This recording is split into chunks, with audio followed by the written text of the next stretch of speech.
ဗျာဒိတ်ကျမ်းအခန်းကြီး2ကနေပြီးတော့ကျွန်တော်တို့ဗျာဒိတ်ကျမ်း3အဆုံးထိကြည့်မှဆိုရင်အသင်းတော်9ပါးကိုတတိပေးထားတဲ့အရာတွေဆုံးမသွန်သင်ထားတဲ့အရာတွေကိုကျွန်တော်တို့တွေ့ရတယ်။အဲ့ဒီအသင်းတော်9ပါးကအာရှမိုင်းနာမှာရှိတဲ့အသင်းတော်ဖြစ်တယ်။အဲ့ဒီအချိန်တုန်းကတမန်တော်တွေကာလပြီးတဲ့အခါမှာမရှိမနှောင်းမှာပဲပေါ့ခရစ်တော်ဘုရားကောင်းကင်ကိုသိမ်းဆည်းခြင်းခံပြီးတဲ့နောက်ဂျေရုဆလင်မြို့မှာမကြာတော့တဲ့အချိန်ကာလအတွင်းမှာပဲအသင်းတော်ဟာယောမတွေရဲ့နှိပ်စက်ခြင်းခံရတယ်ညှင်းဆဲခြင်းခံရတယ်ယောမအေခရစ်တွေရဲ့ဆိုတော့အသင်းတော်တွေကဂျေရုဆလင်မြို့မှာပြင်းစွာညှင်းဆဲခံခဲ့ရပါတယ်အဲဒီလိုပြင်းစွာညှင်းဆဲခံတဲ့အခါမှာကပ္ပအရရက်ကိုပြေးလွှားရတယ်အခြေအနေဖြစ်လာတယ်အသင်းတော်9ပါးကတော့အာရှမိုင်းနာရုံးနဲ့ဝေးတဲ့နေရာအာရှမိုင်းနာမှာသွားပြီးတော့အဲ့မှာအသင်းတော်9ပါးတကယ်ကိုကြီးထွားလာတဲ့အနေအထားဖြစ်လာတယ်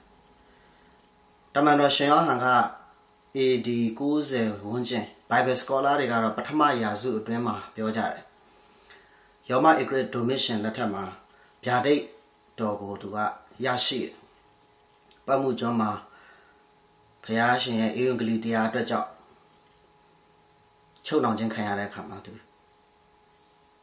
ဘုရားသခင်ဖြစ်တော်မူသောယေရှုခရစ်တော်ရဲ့ဗျာဒိတ်တော်ကိုသူရရှိတယ်။အဲ့လိုရရှိတဲ့အခါမှာယနေ့ကျွန်တော်တို့မျက်မှောက်ခေတ်အသင်းတော်တွေမှာဒီအသင်းတော်9ပါးအကြောင်းကိုဖတ်တဲ့အခါမှာကျွန်တော်တို့ရဲ့အတွေးကျွန်တော်တို့ရဲ့အာယုံထဲမှာလွန်ခဲ့တဲ့အတိတ်ကအသင်းတော်9ပါးကိုပြောတာမဟုတ်ပဲလွန်ခဲ့တဲ့အတိတ်ကအသင်းတော်9ပါးသာမကပဲယနေ့မျက်မှောက်အသင်းတော်တွေကိုလည်းဒီသတင်းစကားနဲ့ပြောနေတယ်ဆိုတာကိုယုံကြည်သူတွေလေးလေးနက်နက်စဉ်းစားဖို့လိုအပ်ပါတယ်။ဘာကြောင့်လဲဆိုတော့ကျွန်တော်က compare လုပ်ပေးချင်တာကအသင်းတော်ဆိုတာကခရစ်တော်ဘုရားကတည်ဆောက်တဲ့အသင်းတော်ဖြစ်တယ်ကျွန်တော် Greek ဘာသာစကားအရဆို Ecclesia လို့ခေါ်တယ်။ call from out of the world ကမ္ဘာဒေတာအရရက်ကနေပြီးတော့ရွေးချယ်ခေါ်ယူထားတဲ့သူအသင်းတော်ဖြစ်တယ်။ဒါကြောင့်မိတ်ဆွေတို့ကျွန်တော်တို့အရောက်စီတိုင်းကအသင်းတော်ဖြစ်တယ်ဆိုရင်ယနေ့အသင်းတော်9ပါးကိုပေးတဲ့ဗျာဒိတ်တော်ဟာမိတ်ဆွေတို့ကျွန်တော်တို့အတွက်အကျုံးဝင်ပါတယ်။နောက်တစ်ချက်ကျွန်တော်ထောက်ပြချင်တာကဒီအသင်းတော်9ပါးကိုစာပို့တယ်လို့လက်ရှိမျက်မှောက်ခေတ်အသင်းတော်တွေမှာလည်းဒီအသင်းတော်9ပါးရဲ့သွားတဲ့ထုံးစံပုံစံလိုမျိုးဖြစ်နေတဲ့အသင်းတော်တွေအများကြီးရှိပါတယ်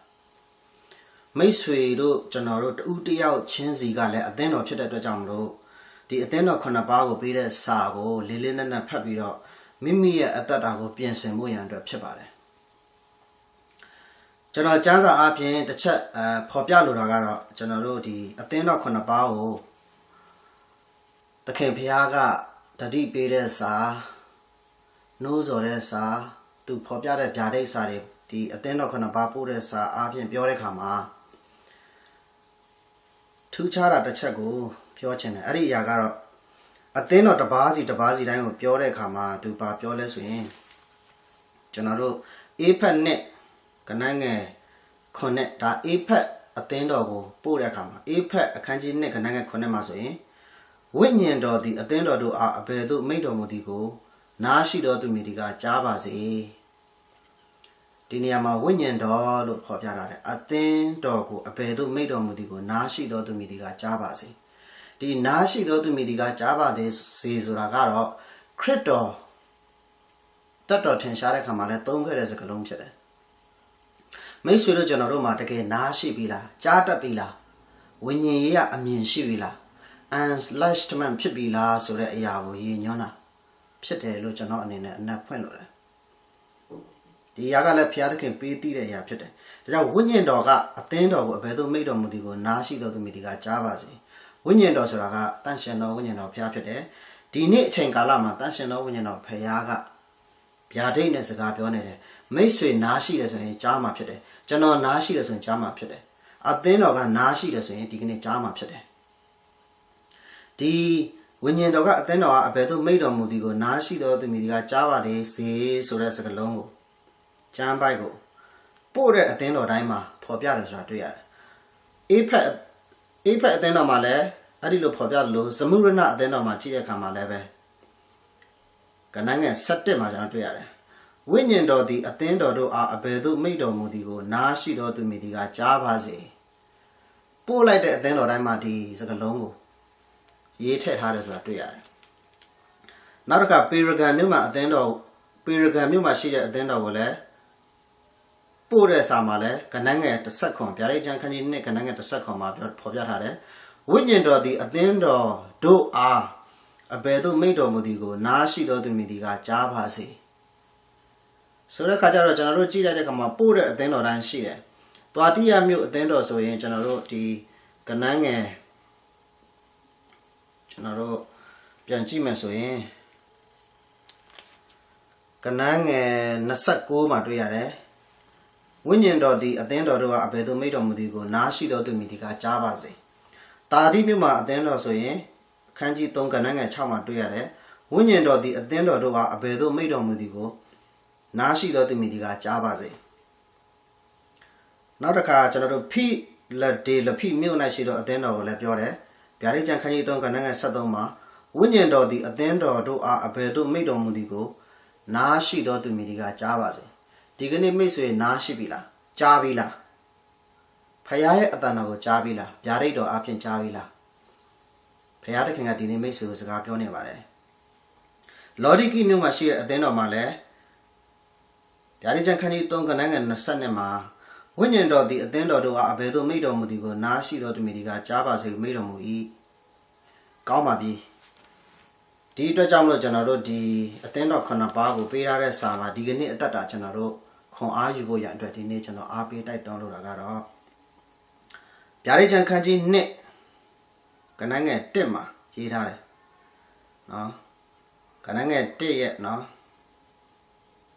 ကျွန်တော်တို့ဒီသူကပုတ်ထီးတွေနဲ့ရေးဖြတ်ပြီးတော့ရေးထားတယ်နော်ရွှေမီးကွက်9လုံးအလယ်၌သွားလာတော့သူ၏အမိတ်တော်ကသင်၏အကျင့်ချင်းပင်မစွာလှုပ်ဆောင်ခြင်းတီးခံခြင်းကိုငါသိ၏မိတ်ဆွေရဲ့အကျင့်ချင်းမိတ်ဆွေရဲ့တီးခံခြင်းမိတ်ဆွေရဲ့ပင်မစွာလှုပ်ဆောင်ခြင်းဖခင်ရှင်ရဲ့နိုင်ငံတော်တဲ့လှုပ်ဆောင်တဲ့အရာတွေကိုသခင်ဘုရားသိပါတယ်ဒီကနေ့မိတ်ဆွေကြားတတ်ဖို့လိုတယ်တင်ဒီမတရားသောသူတို့ကိုလက်မခံနိုင်ကြောင်းကို၎င်းတမန်တော်မဟုတ်ပဲတမန်တော်ဖြစ်ရောင်ဆောင်သောသူတို့ကိုစစ်ဆေး၍လက်ပြသောသူဖြစ်သည်ဟုသိကြောင်းကို၎င်းဆိုလိုတာကအသင်းတော်မှာလာတဲ့လူလိမ်လူညာတွေမိမိကိုယ်ကိုတမန်တော်လို့မိမိကိုယ်ကိုဆရာသမားလို့တကယ်ကိုပဲဥဆောင်တဲ့လူလို့လာပြီးလိမ်ညာတဲ့လူတွေကိုသိတယ်တဲ့ကျွန်တော် spirits of descendant เนาะကျွန်တော်တို့စိတ်ဝိညာဉ်ကိုပိုင်းခြားသိတဲ့စိတ်ဝိညာဉ်ကိုပိုင်းခြားသိတဲ့စုကျေစုနဲ့လည်းဆက်ဆက်နေတယ်အဲ့ဒါကိုမိတ်ဆွေသိတာကိုလည်းသူသိတယ်တဲ့သခင်ဖျားကသိတယ်နော်နောက်တစ်ခါခန္ဒီနဲ့ပြည့်စုံ၍ငါ၏နာမကြောင့်ဆင်းရဲခံ၍အာမရော့ကြောင်းကိုလည်းငါသိတယ်ခန္ဒီဆိုတာကဒီပါရမီတစ်ပါးပါနော်ဖျားသခင်ရဲ့နာမခရစ်တော်ရဲ့နာမကြောင့်အာမရော့ဘူးဆိုတာကိုသိပါတယ်တဲ့နော်မိတ်ဆွေရဲ့အကြောင်းကိုအသင်းတော်ဖြစ်တဲ့မိတ်ဆွေရဲ့အကြောင်းကိုဒီကနေ့ပြောနေတယ်ဒါပေမဲ့တခုကိုထောက်ပြတာခရစ်တော်ကသို့တော်လည်းသင်သည်ရှေ့ဥစွာသောချစ်ချင်းမြတ်တာရော့ပြီဟုသင်၌အပြစ်တင်စရာရှိ၏ဒီချက်ကိုဒီကနေ့ကျွန်တော်တို့စဉ်းစားပါချစ်ချင်းမြတ်တာရော့ပြီတဲ့ယနေ့ကျွန်တော်တို့အသင်းတော်ထဲမှာအသင်းတော်မိတ်ဆွေရဲ့အသင်းတော်ဖြစ်တယ်ကျွန်တော်လည်းအသင်းတော်ဖြစ်တယ်ဒီနေ့ကျွန်တော်တို့ချစ်ချင်းမြတ်တာရော့တဲ့အခါမှာကျွန်တော်တို့အခြားသူတွေကိုကျွန်တော်တို့ကအေးအင်္ဂလိပ်မဟောတော့ဘူးယနေ့နေ့စဉ်အပတ်တိုင်းဖခင်เจ้าမှာပဲကိုပြုကိုးခွဲတယ်ဖခင်เจ้าကိုပြုကိုးခွဲပြီးပြန်လာတယ်အိမ်ပြန်ရောက်တယ်ပြီးတော့အသက်တာဘယ်လိုရှိတယ်ဆိုတာမသိဘူးအိမ်မှာရှိတဲ့မိသားစုတွေကိုဘယ်လိုမျိုးဆက်ဆံပြုမှုတယ်လဲချစ်ချင်းမြတ်တာရှိရဲ့လားချစ်ချင်းမြတ်တာအကြောင်းကျွန်တော်ကြည့်တဲ့အခါမှာ1ကော73ပေါ့နော်အဲ့ဒီမှာကျွန်တော်တွေ့ရတယ်ချစ်ချင်းမြတ်တာအကြောင်းမေတ္တာဒီစိတ်ရှိတတ်၏ကျေးဇူးပြုတတ်၏နော်အဲ့ဒီຢာတွေဖော်ပြတာရှိတယ်ကျမ်းပိုက်ကိုကျွန်တော်တို့ဆက်သွားမယ်ဆိုတော့ချစ်ချင်းမြတ်တာမရှိတော့ဘူးတဲ့ရော့သွားပြီတဲ့ယနေ့အသင်းတော်တွေကြည့်ဧဝံဂေလိတရားမလို့တော့ဘူးလေယနေ့ဧ အေယုံကလေးမထွက်တော့ဘူးမယုံကြည်တဲ့လူတွေအများရှိတယ်ခရစ်တော်ရဲ့ကယ်တင်ခြင်းတရားကိုနားမလည်တဲ့လူတွေများစွာရှိတယ်ဒါပေမဲ့အေယုံကလေးမထွက်တော့ဘူးအသင်းတော်မှာပဲကိုပြုကိုယ်ွက်နေတယ်ဒါဟာဒီကနေ့ချစ်ချင်းမြတ်တာရော့နေတာကိုဖော်ပြတာဘာကြောင့်လဲဆိုတော့ချစ်ချင်းမြတ်တာရော့နေတယ်ဆိုတော့အမတ်လက္ခဏာလူတွေကိုမချစ်နိုင်လို့လူတွေကိုမချစ်နိုင်တဲ့အတွက်ကြောင့်မလို့လူတွေငရဲသွားမဲ့ဟာကိုရည်ရည်ရှုထားတယ်ဒါကြောင့်ဒီကနေ့မိတ်ဆွေတို့ကျွန်တော်တို့ဆင်ခြင်ရမှာမိမိရဲ့အိမ်မှာတော့၎င်းအသင်းတော်မှာတော့၎င်းချစ်ချင်းမြတ်တာရှိဖို့လူတွေကိုချစ်ဖို့အေယုံကလေးလှုပ်ဆောင်ဖို့နော်ကျွန်တော်တို့ကဖះเจ้าထဲမှာပဲဖះရှိခိုးနေုံနဲ့မပြည့်စုံဘူးမပြီးနိုင်ဘူးကျွန်တော်တို့ရဲ့အသက်တာကိုဖះသခင်ရွေးကောက်ထားတာကအေယုံကလေးတရားအတွက်အသက်ရှင်ဖို့ဖြစ်တယ်ဖះရဲ့နိုင်ငံတော်အတွက်ကိုရတဲ့ဆုကျေးဇူးတွေနဲ့ပါဝင်ဖို့အတွက်ဖြစ်တယ်ဒါကြောင့်သခင်ဖះကဒီနေ့မိတ်ဆွေကိုပြောနေတယ်တင်းဒီကနန်းငယ်၄မှာဖြစ်တယ်ဗျာဒိတ်ချံခန်းကြီးနှစ်ကနန်းငယ်၄မှာတင်းဒီရှေ့ဦးစွာသောချစ်ချင်းမြတ်တာရော့ပြီးဟုတင်၌အပြစ်တင်စရာရှိ၏ထို့ကြောင့်တင်းဒီမရွေ့လျော့မီအရင်နေရာအရက်ကိုအောင်းမေလော့နောင်တရလော့ရှေ့ဦးစွာသောအကျင့်ကိုကျင့်လော့